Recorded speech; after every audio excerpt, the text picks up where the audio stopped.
ETF index mutual funds నేర్చుకుని stock మార్కెట్లో రాణించాలనుకుంటున్నారా? వెంటనే ఈ నెంబర్కి కాల్ చేయండి.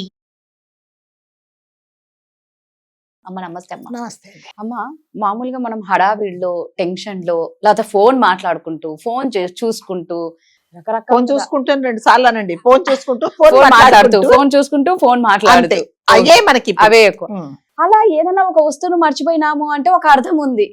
ఏకంగా బెంగళూరులో తల్లి తండ్రి ఇద్దరూను 4 ఏళ్ల పిల్లాన్ని క్యాబ్ లో మర్చిపోయి ఇంటికి వెళ్ళి ఇంకొక హైలైట్ ఇంట్లో వెతుక్కుంటున్నారంట. మీతో పాటు తీసుకెళ్లిన అబ్బాయి వాడు కారులో నుంచి దిగుతానే కదా ఇంట్లో ఉంటాడు. ఇంట్లో వెతుకుతే ఎలా ఉంటాడండి? అది ఎప్పటికీ గుర్తుకొచ్చింది వాళ్ళకి. ఎన్నో గంటల తర్వాత ఏమో పడుకొని లేసారా ఇంటికి వచ్చాక ఇంటికి వచ్చాక వెతుకుతున్నారు పిల్లవాడు ఎక్కడున్నాడని. మీరు క్యాబ్ లో అంటే తీసుకెళ్ళింది గుర్తులేదు, వచ్చేటప్పుడు మళ్ళీ ఇంటికి తీసుకొచ్చామా లేదనేది గుర్తులేదు. అంటే పేరెంట్స్ ఎలా అయిపోయారంటే ఎందుకు ఫోన్. ఎంత అలిసిపోతే మాత్రం ఒక బిడ్డను మర్చిపోతామా అమ్మ? క్యాబ్ లో అలిసిపోయి దిగాము, లగేజ్ తీసుకున్నాము, అన్ని అట్లా బిడ్డను అసలు ఇది జరిగింది బెంగళూరులోనండి ఒక 2 రోజుల కిందట. సో ఇద్దరు వైఫ్ అండ్ హస్బెండ్ యంగ్స్టర్స్, వాళ్ళిద్దరు ఎక్కడికో బయటికి వెళ్ళారు. వాళ్ళకు ఒక 4 years 5 years కురోడు. అబ్బాయిని వెనక సీట్ లో కూర్చోబెట్టుకున్నారు. ఐ థింక్ తల్లి తండ్రి కూర్చున్నారు. అదే క్యాబ్ అనుకుంటా, వాళ్ళ ఓన్ కార్ కాదు. సో ఏదో షాపింగ్ ఎంత చేసుకున్న తర్వాత పాప అబ్బాయి దారిలో పడుకుండిపోయాడు, నిద్రపోతున్నాడు అబ్బాయి. సరే నిద్రపోతున్నాడు కదా అని వీళ్ళు కూడా వీళ్ళ పనులు వీళ్ళు చేసుకుంటున్నారు, ఫోన్లు చూసుకోవడం అంతే ఉంటుంది. కార్లో కూర్చుంటే మనం ఏం చేస్తాం, ఫోన్లే చూస్తాంగా. అదే చూస్తున్నారు. ఇంటికి వచ్చారు.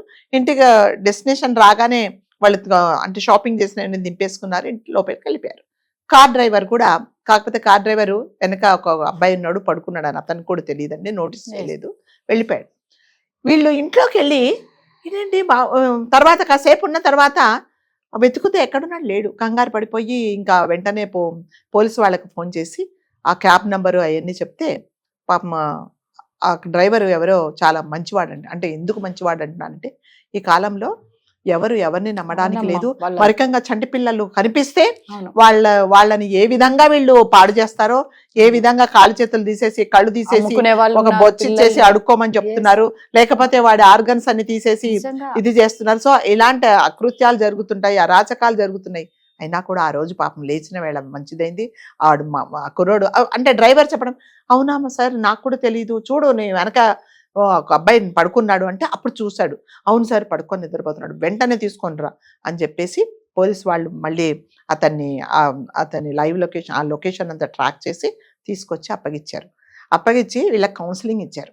ఏం కౌన్సిలింగ్ ఇచ్చారంటే, మీతో పాటు ఏం తీసుకెళ్తున్నారో వస్తువులతో పాటు మీ పిల్లల్ని కూడా లెక్క పెట్టుకోండి అని చెప్పాడు. సో 4 బ్యాగులు, 5వ కుర్రోడు అని కూడా లెక్క పెట్టుకోండి. అంటే జనరల్ గా మనం జర్నీ చేసినప్పుడు ఏం చేస్తాం, కౌంట్ చేసుకుంటాం కదా. 4 బ్యాగులు, 4 ఎర్ర బ్యాగులు, 4 తెల్ల బ్యాగులు, తర్వాత నీది ఒక షోల్డర్ బ్యాగ్, నా చేతిలో ఒక ల్యాప్టాప్ బ్యాగ్ తో పాటు పిల్లల్ని కూడా లెక్క పెట్టుకోండి మీరు. ఎందుకంటే ఈ కాలం అలా అయిపోయారు. ఎందుకంటే మీకు ఎవరికి ఏం స్పృహ ఉండట్లేదు. ఈ ప్రపంచం అంతా నడిపేది ఫోన్ కాబట్టి ఆ ఫోన్ లో ఉంటే మీకు ఏమీ తెలియదు. మీరు ఎవరైనా చూడండి రాజు గారు, 2 ఫ్రెండ్స్ కూర్చున్నారంటే పక్కన కూర్చుంటారు. వాళ్ళు చాలా తర్వాత కలుసుకున్నాం రా, రోజుల తర్వాత చలో మాట్లాడుకుందాం అంటాడు, 2 ఫోన్ ఆడు చూసుకుంటాడు. ఎవరెవరితో మాట్లాడాలి, ఇది ఒక ఎడిక్షన్ లాగా. ఒక అంటారు కదా, ఒక మద్యపానానికి అలవాటు పడినట్టు, ఒక గంజాయికి అలవాటు పడినట్టు, సిగరెట్ కి అలవాటు పట్టినట్టు. అంటే ఇప్పుడు మీరు సిగరెట్ తాగే వాళ్ళను మానేయమంటే పిచ్చోళ్ళు అయిపోతారు కదా. అట్లాగే ఇంకొక మత్తు పదార్థాలకు అలవాటు పడిన అంటే ఏం చేస్తాడో తెలియదు. అట్లాగే మీరు ఒక ఫోన్ మీరు ఇవ్వకుండా ఉండండి.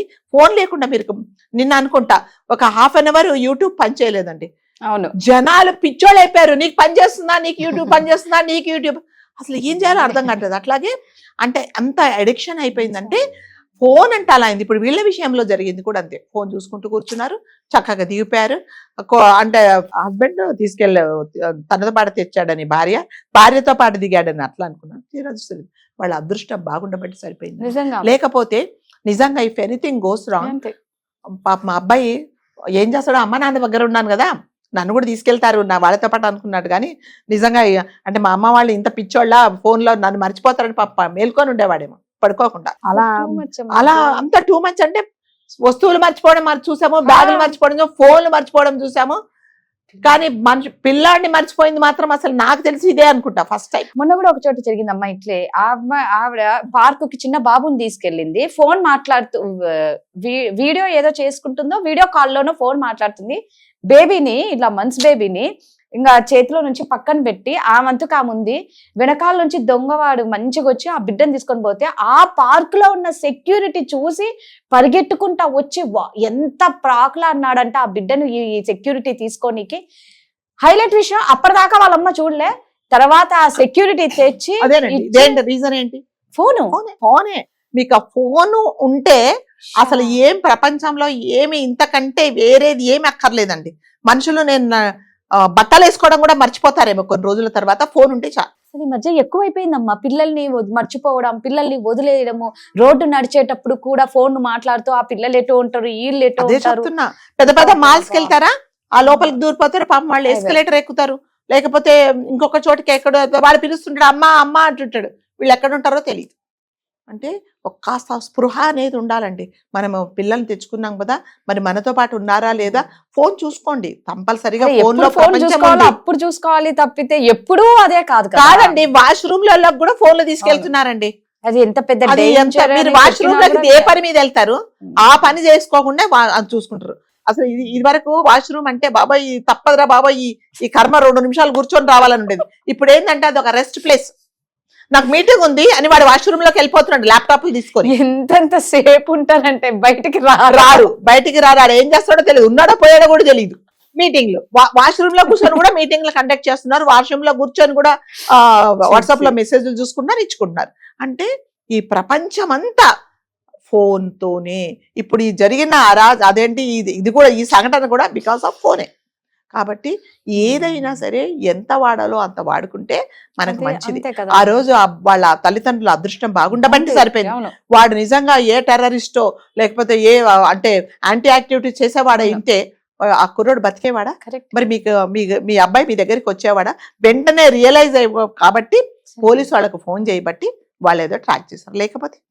కాబట్టి కాస్త స్పృహ పెట్టుకొని, ఒంటి మీద ధ్యాస పెట్టుకొని ట్రావెల్ చేసేటప్పుడు మనతో పాటు ఏం తీసుకెళ్తున్నాము, ఏమున్నాయి, మనతో పాటు పిల్లలు ఉన్నారా, వాళ్ళు మనతో పాటు దిగుతున్నారు. ఇంకొకటి ఏంటంటే పిల్లలు దింపారండి.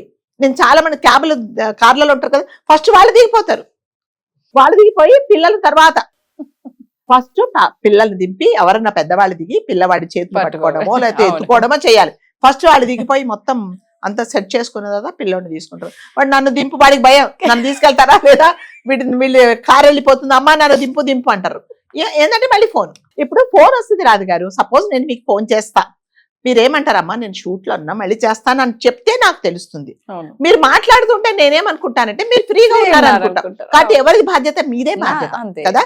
అమ్మ నేను షూట్ లో ఉన్నా మళ్ళీ మాట్లాడతాను. సపోజ్ నాకు ఫోన్ చేశారు, నేను క్లాస్ లో ఉన్నాను రాదు గారు, తర్వాత చేయనా, అర్జెంట్ ఉంటే మెసేజ్ ఇవ్వండి. అది ఎవరు చెప్తున్నారండి? ఖాళీగా ఏం పని లేదు, వాడు రోడ్డు దాటుతుంటాడు, వాడు రోడ్డు దాటుతూ కూడా ఏం పని లేదు, చెప్పు అంటాడు. ఏం చెప్తాడు? వాడు వీడు కొట్టుకుంటారు అంతే, ఆ బండి వచ్చి ఈ బండి వచ్చి. కాబట్టి ఈ విషయంలో జరిగింది కూడా అంతేనండి. దయచేసి కొంచెం అంటే మనతో పాటు ఉండే పిల్లలను తీసుకోవాలి, దాని బాధ్యత కూడా మనదే.